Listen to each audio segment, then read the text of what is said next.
PDA जन पंचायत के कार्यक्रम में, जो कि समाजवादी पार्टी के राष्ट्रीय अध्यक्ष माननीय श्री अखिलेश यादव जी के दिशा निर्देश पे चल रहा है, आप सबके बीच में उपस्थित हूँ। इसके लिए आप सबका बहुत बहुत धन्यवाद।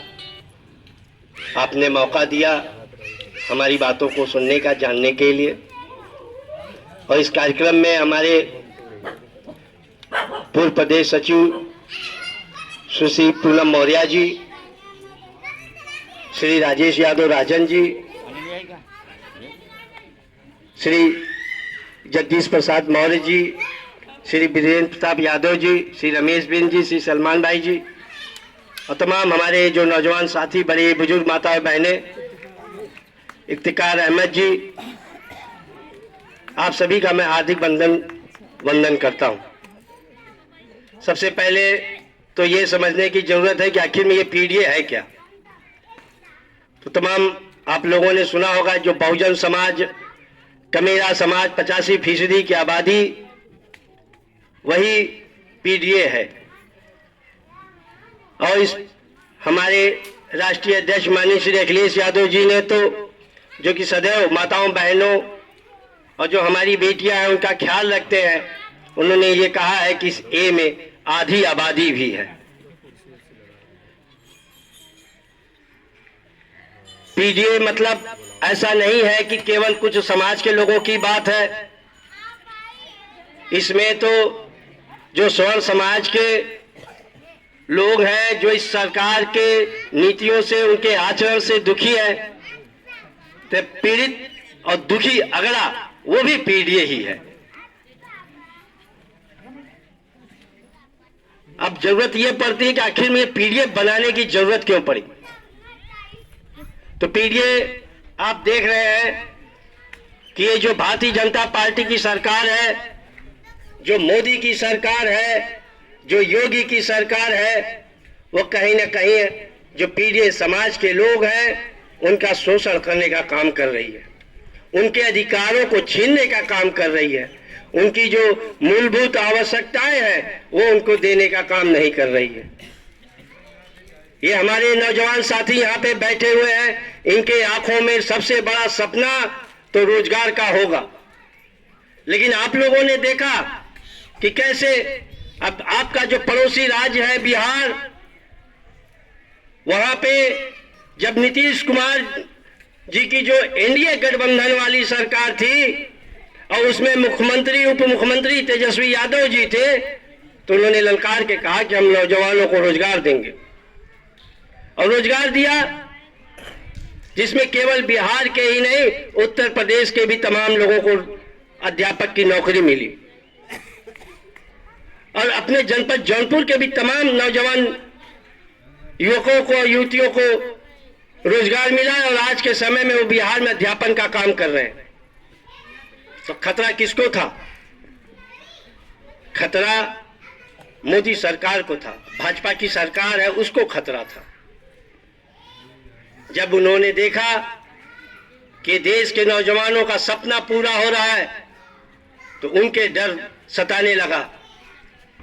मोदी सरकार डर गई कि अगर देश का युवा सरकार से अपने रोजगार के लिए प्रश्न करने लगेगा, तब भाजपा के नेताओं को कहीं अपना चेहरा छुपाने के लिए जगह नहीं मिलेगी। वो इस बात से डर गई।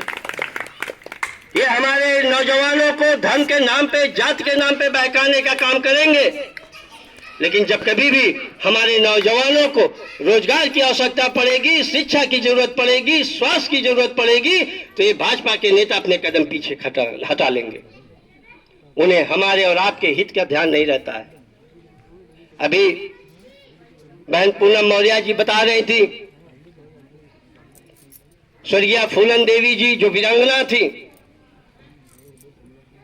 और एक तरफ उनका हत्यारा शेर प्रताप सिंह राणा, जिसको भारतीय जनता पार्टी के लोगों ने सांसद बनाया।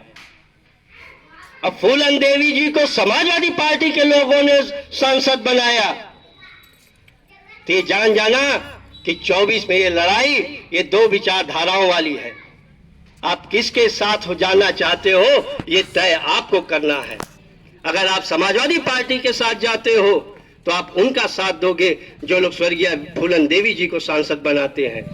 और अगर आप भारतीय जनता पार्टी के साथ जाओगे तो ये जान जाना कि आप उनका साथ दे रहे हो जो फूलन देवी जी का हत्यारा है, उस शेर प्रताप सिंह राणा की विचारधारा के लोगों को, भारतीय जनता पार्टी के लोगों को आप साथ दे रहे हो। अगर जिस विचारधारा, ये जो भारतीय जनता पार्टी के लोग हैं, ये जो आरएसएस के लोग हैं, जब उनको आपकी जाति में पैदा हुई फूलन देवी का वीरांगना बना पसंद नहीं है तो आपके हित के लिए वो कैसे सोच सकते हैं?